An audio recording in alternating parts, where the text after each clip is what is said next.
Les défis et les avantages d'une telle démarche, je dirais que les avantages, c'est que en fait, chaque employé devenant porteur du projet de l'entreprise peut à tout moment venir avec une nouvelle idée, tester un nouveau concept, tester une nouvelle idée au sein de l'entreprise. Je ne dois pratiquement pas, si je dois en recruter, je peux faire appel aux équipes en disant tiens, je cherche tel profil, est-ce que vous connaissez quelqu'un qui serait intéressé à venir travailler chez nous? Et vu la démarche qui a été mise en place depuis très longtemps, il y a en fait aussi un sentiment de fierté qui vient s'ajouter à tout le côté positif de la démarche, et qui a pour conséquence que souvent, comme ils sont fiers de travailler ici, ou en tout cas qu'ils sont heureux d'y être, ils sont tout à fait prêts à faire partager l'entreprise à d'autres, et donc on a un peu plus de facilité au niveau du recrutement.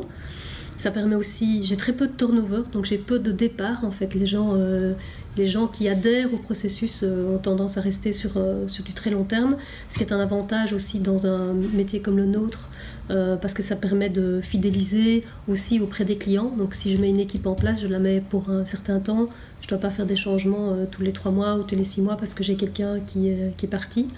Donc ça, c'est clairement un avantage. Un avantage aussi, c'est que ils vont développer l'entreprise avec moi.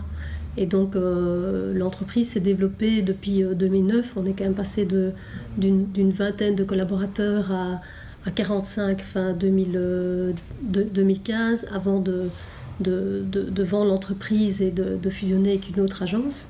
Et donc on n'a pas cessé de croître. On a aussi moi j'ai des collaborateurs qui viennent parfois avec des sujets en disant tiens, je sais que telle société cherche une nouvelle agence, j'ai parlé de nous à tel endroit, etc. Et donc tout le monde devient en fait ambassadeur de l'agence.